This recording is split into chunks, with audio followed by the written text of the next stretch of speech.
드러커 소사이티 공동대표 장영철 교수입니다. 오늘 말씀드릴 내용은 피터 드러커의 관점에서 본 효과적 리더십에 관한 내용입니다. 먼저 피터 드러커는 효과적 경영과 책임 있는 리더십을 통해 보다 더 잘 작동하는 사회를 만들어가는 데 이바지하고자 했습니다.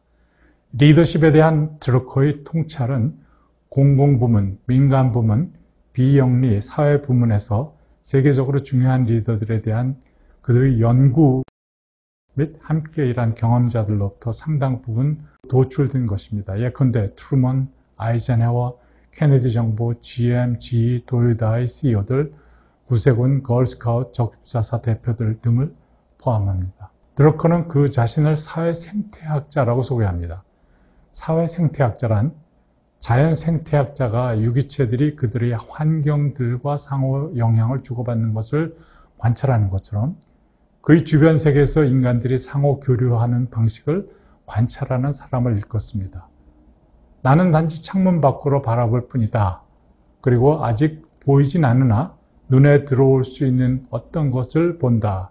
라고 드러커는 항상 말씀하시곤 했습니다. 그래서 피터 드러커의 관점에서 본 리더십에 대한 탐구를 위해서 효과적인 리더들이 되는 것과 조직과 사회에서 잠재적 리더십이 부상하고 효과적으로 구현되게 할 여건을 마련하는 데 있어서 경영의 역할에 대한 설명을 하려는 드러커의 책 일부를 읽고 그것에 관한 여러분의 관찰과 통찰로부터 출발해 보십시다.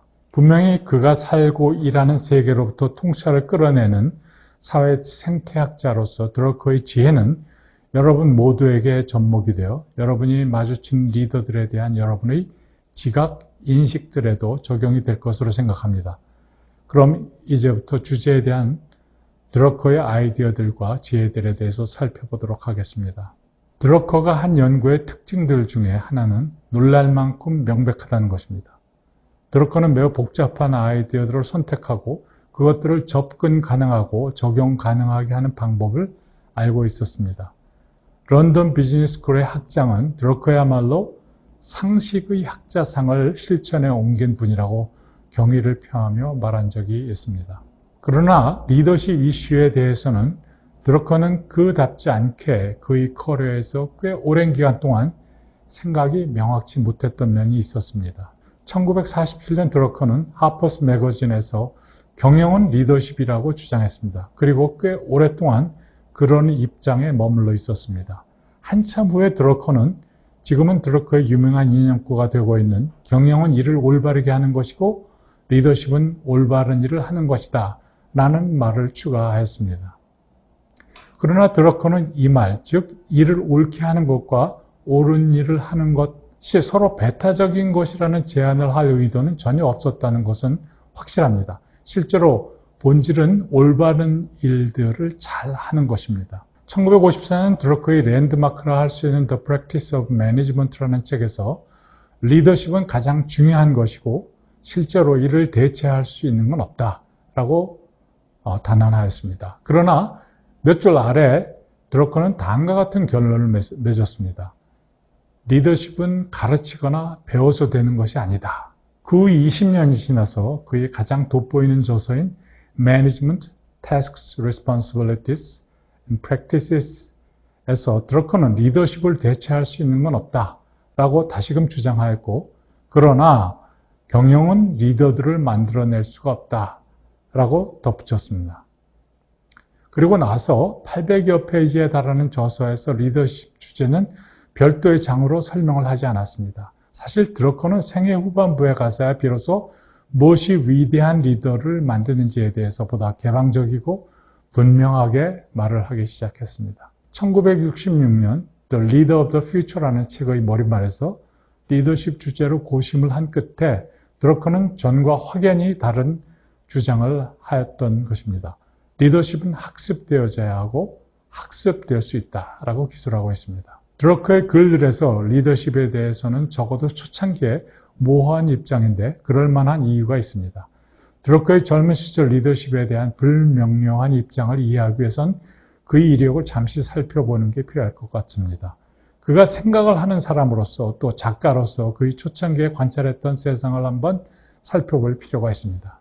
드러커는 1909년 오스트리아에서 태어났고 짐네지움을 마치고 독일로 가서 일과 학습, 연구를 병행하였습니다.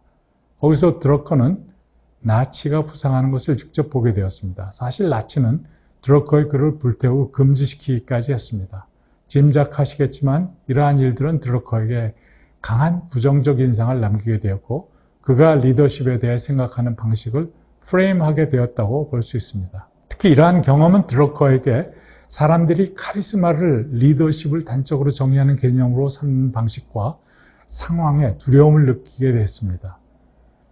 역사상 히틀러, 스탈린, 모택동 같은 20세기를 역사의 어느 시기보다도 악으로 물들게 하고 인류의 고통을 안긴 잘못된 리더들보다 더 카리스마틱한 사람은 없었다고 드러커가 말할 정도였습니다. 카리스마는 리더를 포기하는 짓이 됩니다. 이는 리더들을 유연성이 없게 하고 그 자신 결코 무너지지 않는다는 허황된 확신에 사로잡히게 하고 변화하지 못하게 만들게 됩니다. 이런 일들이 바로 스탈린, 히틀러, 모택동 등에게서 일어났고 고대 역사 연구에서도 흔히 볼 수 있는 일인 것입니다. 다만 알렉산더 대왕이 일찍 죽음으로써 비효과적인 리더가 되는 것을 피할 수 있었던 유일한 경우입니다. 훗날 드러커는 미국 산업에서도 슈퍼맨 CEO에 대한 숭배 같은 광신적인 모습에 마찬가지로 불편하였을 것입니다. 드러커에 따르면 리더십에 관해 그 반대편의 모습도 있는데 그런 것이 흔히 간과되곤 했다는 것이었습니다. 효과적인 리더십은 카리스마에 의존하지 않습니다. 드와이트 아이젠하워, 조지 마셜, 헨리 트루먼 같은 나름 효과적인 리더들이었지만 그 어느 누구도 전혀 카리스마를 갖고 있지 않았었습니다. 그러면 카리스마가 리더십과 상관이 없다면 뭐가 리더십인가? 무엇이 리더를 만드는가? 드러커는 이렇게 표현했습니다. 리더십은 평범하고 그리 낭만적이지 않으며 지루한 것이다. 리더십의 핵심은 성과이다. 스탠포드 대학교 명예교수이신 제임스 마치는 리더십은 시적이면서 또한 배관공 같은 면을 포함한다고 했습니다. 즉 맥락을 살피고 전체적인 접근을 해야 하면서도 기술적인 디테일을 섬세하게 살필 수 있어야 리더십 잠재력을 말할 수 있다는 뜻이겠죠.